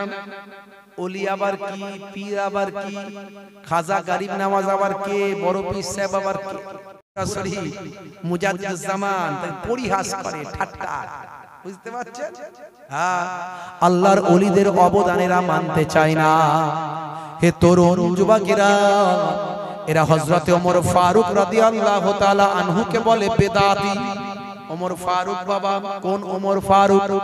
যে ওমর ফারুক সম্পর্কে আল্লাহর নবী বলেছেন, লাউ কানা বাদি নবিয়ুন লাকানা ওমর, আমার পরে আল্লাহ যদি কাউকে নবী বানাতেন, হযরতে ওমরকে আল্লাহ নবী করে দিতেন। যে ওমর ফারুকের রওজাটা আছে রাসূলের পাশে, যে আবু বকর সিদ্দিকের রওজা আছে রাসূলের পাশে, এরা বলে ওমর ফারুক বেদাতি। তার কারণ হলো ওমর ফারুক রাদিয়াল্লাহু তাআলা আনহুর জামানাতে 20 রাকাত তারাবি শুরু হয়েছে। ওমর ফারুক রাদিয়াল্লাহু তাআলা আনহু 20 রাকাত তারাবি পড়েছেন, পড়িয়েছেন। এরই জন্য এরা বলে বেদাতি। ওরা 8 রাকাত পড়ে, আছে না নাই? ওরা, আমরা পড়ি 3 রাকাত বেতের, ওরা পড়ে 1 রাকাত। আমরা বলি আস্তে আমিন, ওরা বলে জোরে আমিন, আছে না নাই? জোরে আমিন বলার হাদিস ভাই আমার বুখারী মুসলিমে কোথাও দেখাতে পারবে না। এই জোরে শব্দটা তুমি দেখাতে পারবে না। হে তরুণ যুবকেরা, আমিন বলার কথা নবী বলেছেন, কিন্তু জোরে বলার কথা কোথায় পেলে? শাহাদাত আগল তাশাহুদের মধ্যে ভাই আমার শাহাদাত ইশারা করার কথা বলা হয়েছে, কিন্তু নামাজের মধ্যে আঙ্গুল এরে মেরে মেরে মেরে মেরে মেরে মেরে করার কথা কোথায় বলা হয়েছে? বুঝতে পারছেন? কত রকমের নতুন নতুন লাইন এসছে। আখেরি জামানা। হে তরুণ যুবকেরা, এরা খারা খাজা গরিব নওয়াজের বিরোধিতা করে, এরা ওসমান জিন্নুরাইনের বিরোধিতা করে। এরাই তো বলেছে, এদের শায়েখ বলেছে সালাউদ্দিন আইয়ুবীর আকীদা নাকি ঠিক নাই, যে সালাউদ্দিন আইয়ুবী বাইতুল মুকাদ্দাস ইহুদিদের কাছ থেকে ছিনিয়ে এনেছিলেন, নিজের রক্ত ঝরিয়ে সারা কত বছর ধরে যুদ্ধ করে। ভাই আমার সালাউদ্দিন আইয়ুবীর মতো একজন এত বড় মুজাহিদ, সালাউদ্দিন আইয়ুবীর মতো এত বড় সুলতান, বাইতুল মুকাদ্দাস মুসলমানদের, বাইতুল মুকাদ্দাস মুসলমানদের ভাই আমার কিবলা, মুসলমানদের প্রথম কিবলা সে বাইতুল মুকাদ্দাস। ভাই আমার, যে বাইতুল মুকাদ্দাসে 1 রাকাত নামাজ পড়লে 25,000 রাকাত নামাজের আল্লাহ সওয়াব দেন। যে বাইতুল মুকাদ্দাস মুসলমানদের নবী হযরত নবী সুলাইমান আলাইহিস সালাম জেনেদেরকে নিয়ে তৈরি করেছিলেন, সেই বাইতুল মুকাদ্দাস আজও ইহুদিরা দখল করে রেখেছে। সালাউদ্দিন আইয়ুবী ইহুদিদের কবল থেকে, নাসারাদের কবল থেকে সালাউদ্দিন আইয়ুবী মুসলমানদের অধিকার করেছিলেন। তাই এরা বলে সালাউদ্দিন আইয়ুবীর নাকি ঈমানের ঠিক নাই, আকীদার ঠিক নাই। এরা বলে একটা দল বেরিয়েছে কি আহলে হুদুস নাকি নাম, বুঝতে পারছেন? আহলে হুদুস, খুব সাবধান। এরা মোবাইল দেখে দেখে সব শিখেছে। এই মোবাইলের ভাই আমার এরা ফতোয়া দেয়। মনে রাখবেন মোবাইল থেকে এরা পণ্ডিত হয়। মোবাইল থেকে পণ্ডিত হলে তাহলে একটা কাজ করো, সবাই মিলে গিয়ে আলিয়া মাদ্রাসা যে আছে ভাই আমার, আলিয়া মাদ্রাসা রাখার দরকার নাই, ভেঙে দাও। তাহলে এই ফুরফুরা শরীফ ফাতিহিয়া সিনিয়র মাদ্রাসা টাইটেল, সেই মাদ্রাসা রাখার দরকার নাই, ভেঙে দাও। তাহলে জামিয়া মিলিয়া রাখার দরকার নাই, জামিয়া আজহার ভাই আমার মিশর কায়রো জামিয়া আজহার রাখার দরকার নাই, দারুল উলুম দেওবন্দ আর রাখার দরকার নাই। এত বড় বড় মাদ্রাসাগুলো রেখে কি লাভ যদি মোবাইল থেকে পণ্ডিত হওয়া যায়? মোবাইল থেকে যদি জ্ঞান সব শিখে ফেলবে, হ্যাঁ কোরআন শুদ্ধ করে পড়তে পারে না, শায়েখ হয়ে বসে আছে। কোরআন সহি ভাবে পড়তে পারে না, শুধু সহি হাদিস করছে। আর ভাই আমার হারাম নাজায়েজ বেদাত ঘন ঘন। এই দেখুন একটা শায়েখকে দেখাবো, দেখবেন এই ওদেরই চাচতো ভাইয়ের, ফুফুতো ভাইয়ের, মামাতো ভাইয়ের, খালাতো ভাই, বুঝতে পারছেন? একটা দেখাচ্ছি, দেখবেন, দেখলে শুনলে মাথা খারাপ হয়ে যাবে। যদি আমার এখানে নেটটা কাজ করে এখন আমি শোনাচ্ছি। ভাইরা আমার, তরুণ যুবকেরা আমার, এদেরই এই শায়েখদের চাচতো ভাইয়ের, মামাতো ভাইয়ের, খালাতো ভাইয়ের, ফুফুতো ভাই। এই যে আব্দুর রশিদ আছে না, নাম আছে না আব্দুর রশিদ, এই নাম রাখা হারাম, চলবে না, একদম নাই। গোলাম মাহবুদ নাম আছে না, আছে, এই নাম রাখা হারাম, চলবে না। জাহাঙ্গীর নাম আছে, চলবে না। শাহজাহান নাম আছে, চলবে না। ইয়াসিন চলবে না, এসব নাম রাখা চলবে না। যে নামের অর্থ হয় না সে নাম রাখা ইসলামে নাজায়েজ, চলবে না। আল্লাহর নামের আগে আব্দু শব্দ লাগানো যাবে। আল্লাহর নাম রশিদ, আল্লাহর নাম আছে নাকি? এই নামগুলো খুব সাবধান। আল্লাহর নাম নাকি রশিদ নাই। আপনারা কোরআন মাজিদ খুলবেন, আজকে গিয়ে কোরআন মাজিদ খুলবেন, এরা যে কত বড় জাহেল, যে কিছু বোঝে না, খালি ফতোয়াবাজি, শুধু হারাম হালাল বলতে এত ওস্তাদ জানে, একদম হালাল হারাম হালাল মানে একদম সেই ছেলের ঘরের মুয়া নাকি বলে না, জয়নগরের মুয়া, বুঝতে পারছেন? হারাম বলা খুব সহজ। হারাম বলতে গেলে কোরআনের আয়াত দ্বারা প্রমাণ দিতে হবে। কোরআনের আয়াত দিয়ে প্রমাণ করতে হবে এটা হারাম। যেমন ইন্নামা হাররামা আলাইকুমুল মাইতাতা ওয়াদ-দামা ওয়া লাহমাল খিনজির, এখানে তিনটে জিনিসের কথা বলা হয়েছে আল্লাহ হারাম করেছেন, সেটা হলো শুকরের গোশত, এই ডাইরেক্ট হারাম আল্লাহ বললেন। এরকম হারাম দাও, এরকম কোরআনের আয়াত দিয়ে বলতে হবে, তবে বলতে পারবে। তুমি কোথায় পেলে যে আব্দুর রশিদ নাম রাখা হারাম? গোলাম মাহবুদ, মাহবুদের গোলাম। আমরা সব কার গোলাম? যেটা বলেন কার গোলাম? এই আব্দুল মানি তো বান্দা, আব্দুল মানে কি? বান্দা। আমরা বলি না আমাদের নবী লা ইলাহা ইল্লাল্লাহু মুহাম্মাদুর রাসূলুল্লাহ সাল্লাল্লাহু আলাইহি ওয়াসাল্লাম, আমরা বলি তো আশহাদু আল্লা ইলাহা ইল্লাল্লাহু ওয়া আশহাদু আন্না মুহাম্মাদান আবদুহু ওয়া রাসূলুহু, তার বান্দা এবং রাসূল। এই আব্দুল মানে তো বান্দা, বান্দা মানে তো গোলাম, দাস। বান্দা মানে কি? দাস, গোলাম। আমরা কার গোলাম? আল্লাহর। আর এই জন্য আমরা আল্লাহর সিফাতি নামগুলো রাখলে, আল্লাহর সিফাতি নাম কতগুলো? 99টা। কতগুলো? কোরআন মাজিদ খুলে দেখবেন, পাতার প্রথম দিকে না শেষের দিকে লেখা আছে, পরপর নাম লেখা আছে। ইয়া রহমান ও ইয়া জব্বার ও ইয়া খালিক ও ইয়া বারি ও ইয়া সত্তার ও ইয়া, আছে না? ইয়া রহিম ও ইয়া আর রশিদ ও, আছে না? আর রশিদ, এই আর রশিদটা শেষের দিকে আছে। এ বলছে রশিদ নাকি আল্লাহর নাম নয়। তাহলে সেটুকু জ্ঞান নাই, অথচ হারাম বলে ফতোয়া দিয়ে দিচ্ছে, যা মন যাচ্ছে তাই। আবার বলেছে যাদের এই নামগুলো আছে তাদের সব আবার আকিকা দিতে হবে নতুন করে বুড়ো বয়সে। আবার একটা ভিডিও আছে, বুঝতে পারছেন?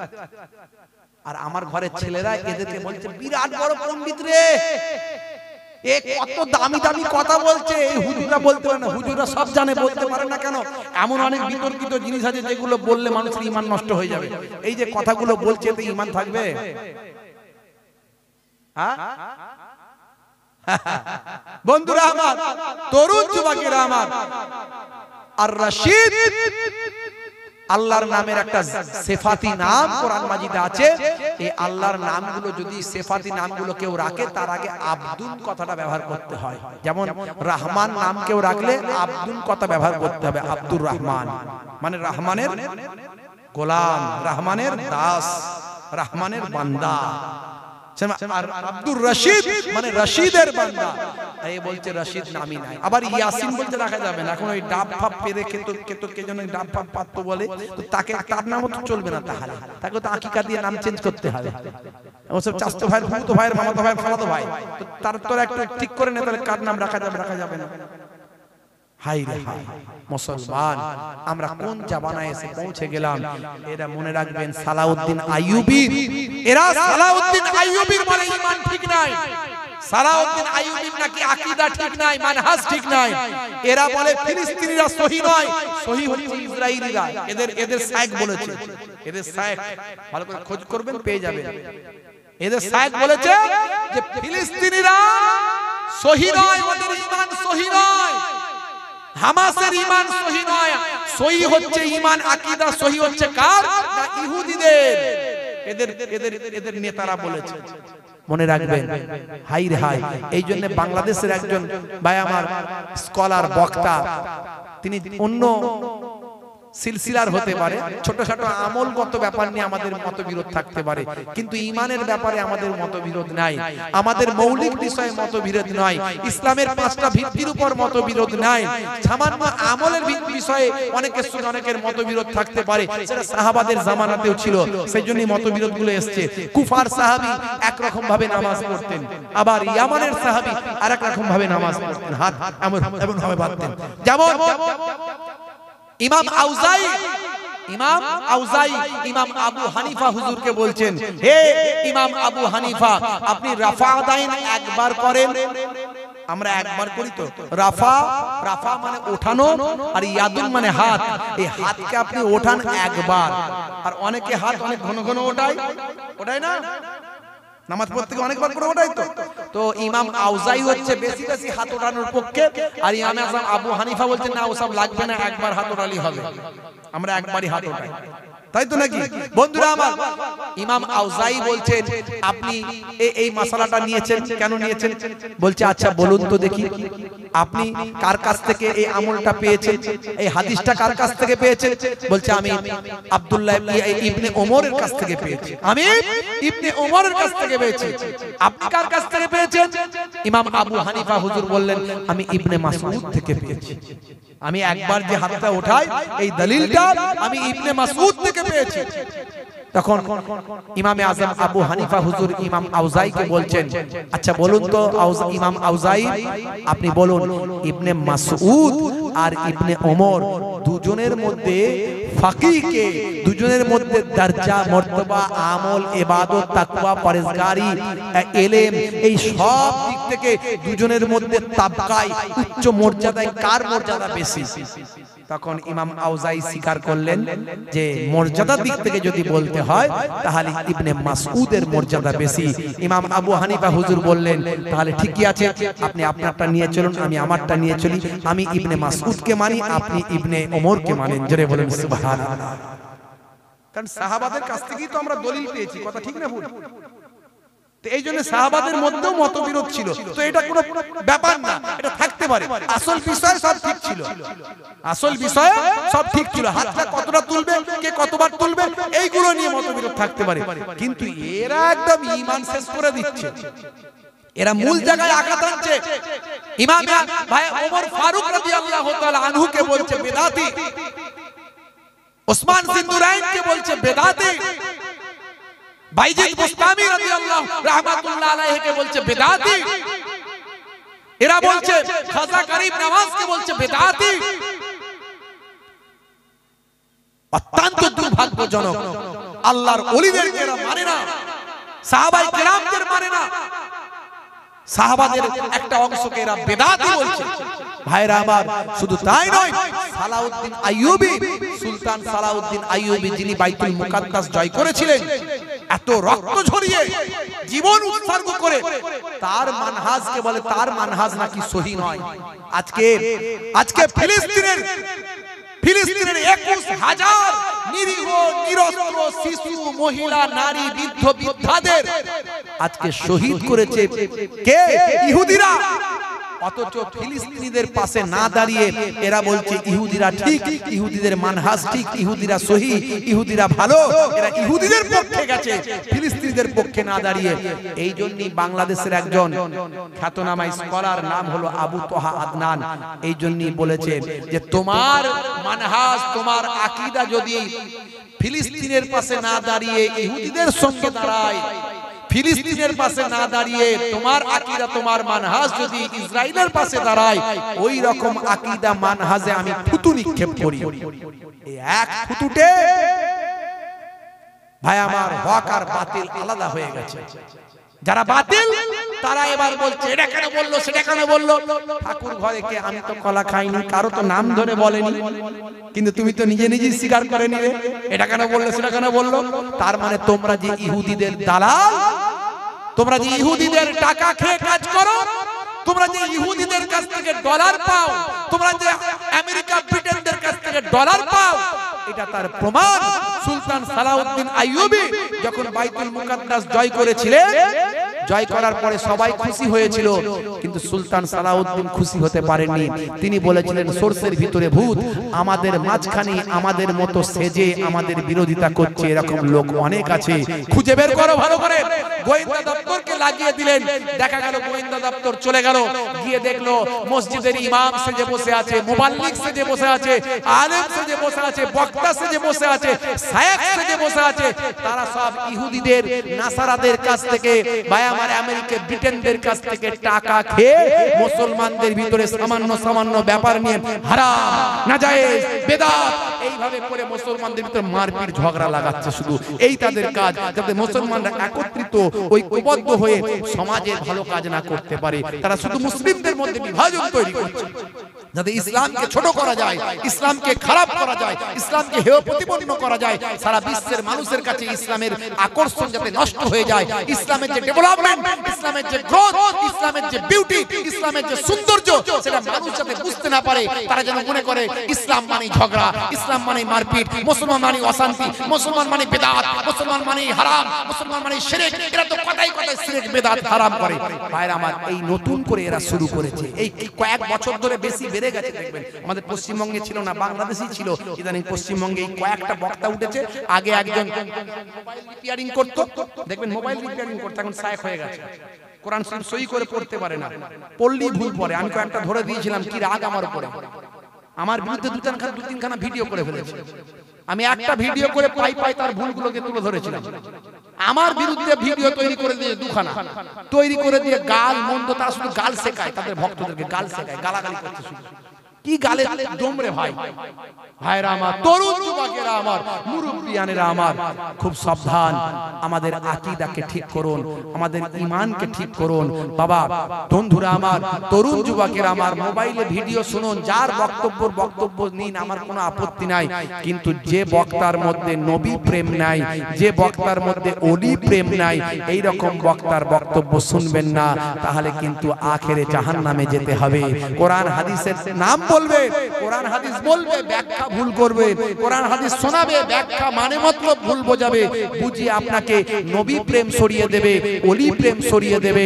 ভাই আমার, সাহাবাদেরকে গালাগালি করবে, সাহাবাদের মানহাজ নিয়ে প্রশ্ন তুলবে, সাহাবাদের আকীদা নিয়ে প্রশ্ন তুলবে, ইমামদের আকীদা নিয়ে প্রশ্ন তুলবে, ওলি আউলিয়াদের বিরুদ্ধে কটূক্তি করবে, করে আপনাকে জাহান্নামের দরজায় পৌঁছে দেবে। এদের কাজ হলো এইটা, এই কাজে ওরা নিযুক্ত।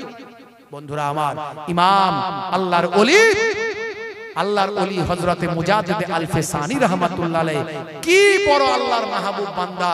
তিনি দ্বীনে ইলাহিকে খতম করে দিয়েছিলেন।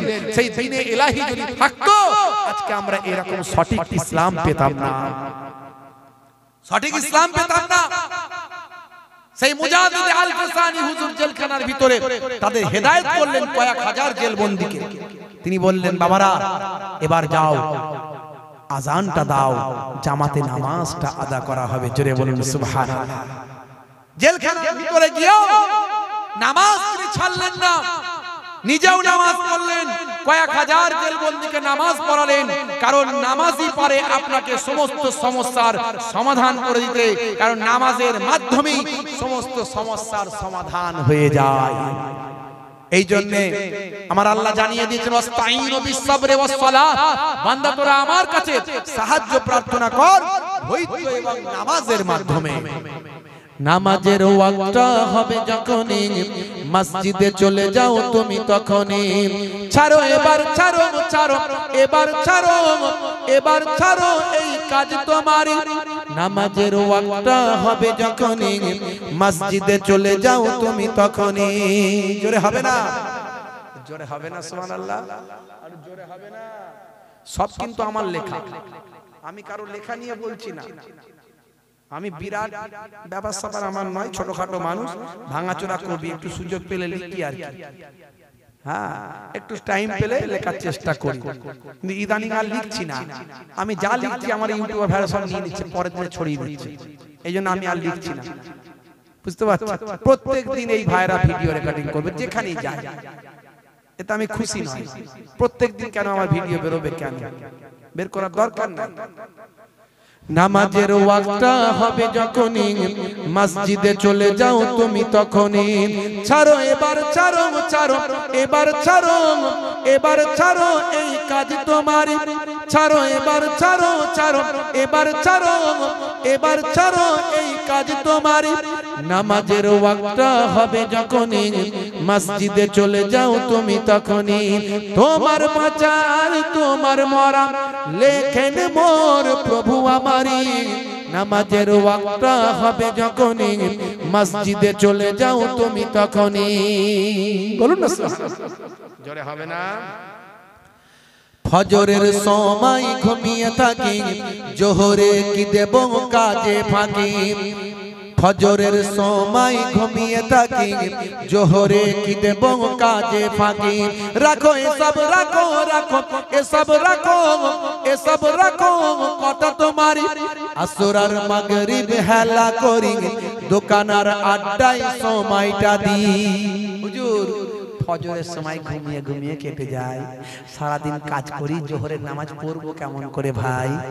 আসর আর মাগরিবটা সারাদিন কাজ করে সময়টা একটু আরামায়েশে আনন্দে আড্ডা দিয়ে পার করে দিই, কোনো অসুবিধা নাই।